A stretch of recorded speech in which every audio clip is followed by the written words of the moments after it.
Hello, welcome to my channel. അപ്പോൾ ഇന്ന് Navaratri day 5 ആണ്. അപ്പോൾ ഇന്ന് സ്കന്ദമാതയാണ്.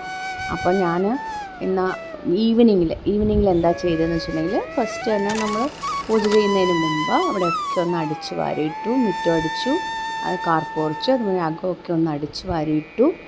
അതിനുശേഷം ഞാൻ കുളിച്ച് ഫ്രഷ് ആയതിനു ശേഷമാണ് പിന്നീട് ബാക്കി എല്ലാം ചെയ്തത്. പിന്നെ ഞാൻ പുഷ്പാർച്ചനയ്ക്ക് വേണ്ടുന്ന തുളസിയൊക്കെ പറിച്ചെടുക്കുകയാണ്. സന്ധ്യയ്ക്ക് വിളക്ക് വെച്ച് പ്രാർത്ഥിക്കുന്നതിന് മുമ്പ് ചെയ്യുന്ന കാര്യങ്ങളാണ് ഇപ്പോൾ ഞാൻ കാണിക്കുന്നത്. എന്തൊക്കെ തയ്യാറെടുപ്പുകളാണ് ചെയ്യണമെന്ന് കാണിക്കുന്നത്. അതുപോലെ അവിടെ ഉണ്ടായിരുന്ന കുറച്ച് പൂക്കളും കൂടെ ഞാൻ പറിച്ചെടുത്തു. മന്ദാരമൊക്കെ ഉണ്ടായിരുന്നു, അപ്പോൾ അതൊക്കെ, പിന്നെ കുറച്ച് അല്ലറ ചില്ലറ പൂക്കളും ഒക്കെ ഉണ്ടായിരുന്നു, അപ്പോൾ അതെല്ലാം ഞാൻ പറിച്ചെടുത്തു.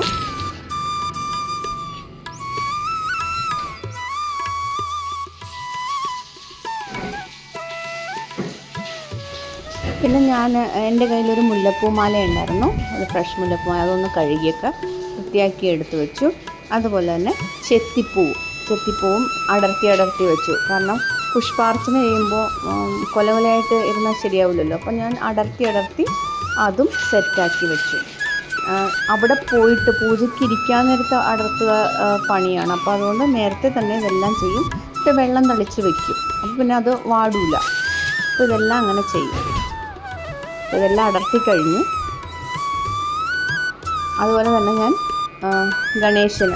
വിഘ്നേശ്വരന് ചാർത്താനായിട്ട് കറുകമാല, വീട്ടിൽ കറുകയുണ്ട്, അപ്പോൾ അതിൻ്റെ കറുക ഒരു കെട്ടായിട്ട് വെച്ചു. അതുപോലെ തന്നെ അപ്പോൾ പുറത്ത് ഞാൻ ഇച്ചിരി മഞ്ഞച്ചെത്തിയും കണ്ടു, അപ്പോൾ അതും കൂടെ ഞാൻ പറിച്ചെടുത്തു.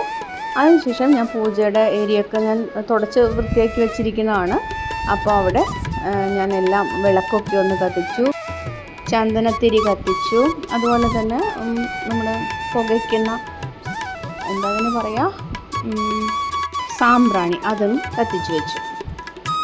അതിനുശേഷം എല്ലാ ദേവീദേവന്മാർക്കൊക്കെ പൂവൊക്കെ ചാർത്തി. അപ്പോൾ ഞാൻ ഇന്നലെ വെച്ചിരുന്ന അന്നപൂർണേശ്വരി, ലക്ഷ്മി, ഭഗവതി, അവർക്കൊക്കെ പൂ ചാർത്തി. അതുപോലെ ദുർഗാദേവിക്ക് ഞാൻ ആ മുല്ലപ്പൂവും ചാർത്തി, പിന്നെ കുറച്ച് അടർത്തിയ പൂക്കളും കൂടെ ചാർത്തി. അതുപോലെ തന്നെ കാമാക്ഷി വിളക്കിലും പൂ ചാർത്തി. പിന്നെ ചന്ദനത്തിരി കത്തിച്ചു. പിന്നെ ഞാൻ പുഷ്പാർച്ചന ചെയ്യാനുള്ള പൂവ് എടുത്ത് വെച്ചു, നൈവേദ്യമൊക്കെ ഉണ്ടാക്കി വെച്ചു, വിളക്ക് കത്തിച്ചു, പിന്നെ പഴങ്ങളൊക്കെ എടുത്ത് വെച്ചു. അപ്പോൾ ഇന്നത്തെ ദിവസം ഫ്രൂട്ട്സിനാണ് ഇമ്പോർട്ടൻസ്, അപ്പോൾ ഞാൻ വാഴപ്പഴത്തിനാണ് ഇമ്പോർട്ടൻസ്, അപ്പോൾ അത് വെച്ചു. പിന്നെ ചന്ദനം, കുങ്കുമം, കർപ്പൂരം, പിന്നെ ജലം എല്ലാം വെച്ചു. അപ്പോൾ ഇന്ന് വാരാഹി ദേവിയാണ് ഞാൻ അർച്ചന ചെയ്യുന്നത്. കാരണം ഇന്ന് പഞ്ചമി ദിവസമാണ്. പഞ്ചമി ദിവസത്തിന് വാരാഹി ദേവിക്ക് പ്രാധാന്യമുണ്ട്. അതുപോലെ തന്നെ ഒരു പീസ് ഓഫ് ക്ലോത്തും ഞാൻ അടുത്ത് വെച്ചിട്ടുണ്ട്, കൈ തുടയ്ക്കാനൊക്കെ ആയിട്ട്. പിന്നെ വായിക്കാനുള്ള ബുക്സും ഞാൻ അടുത്ത് വെച്ചിട്ടുണ്ടാവും. അപ്പോൾ ഇന്ന് വാരാഹി ദേവിക്കായതുകൊണ്ട് ഞാൻ വാരാഹി ദേവിക്ക്, അപ്പോൾ ഇത് പൂജ കഴിഞ്ഞതിന് ശേഷം, അതായത് ഞാൻ അർച്ചനയൊക്കെ ചെയ്തതിന് ശേഷമുള്ള വീഡിയോ ആണ്. അപ്പോൾ വാരാഹി ദേവിക്കാണ് ഞാൻ അർച്ചന ചെയ്തിരിക്കുന്നത്. വാരാഹി ദേവിക്ക് ഞാൻ മഞ്ഞൾ കഷ്ണത്തിൻ്റെ മാല കെട്ടിയാണ് ഇട്ടിരിക്കുന്നത്. അതുപോലെ തന്നെ ചെത്തിയും തുളസിയും വെച്ച് അർച്ചന ചെയ്തു. ദേവിമാർക്ക് ദുർഗാഷ്ടോത്തരം, അന്നപൂർണേശ്വരി അഷ്ടോത്തരം, ലക്ഷ്മി അഷ്ടോത്തരം, അതുപോലെ തന്നെ ശ്യാമളദണ്ഡകം, ഇത്രയും ഞാൻ വായിച്ചു. രാവിലെ തന്നെ ഞാൻ ദേവി മഹാത്മ്യം വായിക്കുന്നതുകൊണ്ട് വൈകിട്ട് ഇതൊക്കെയാണ് ഞാൻ ചെയ്തത്. അപ്പോൾ ഇന്നിപ്പോൾ വാരാഹി ദേവിക്കാണ് അർച്ചന ചെയ്തത്, പഞ്ചമി ദിവസമായതുകൊണ്ട്.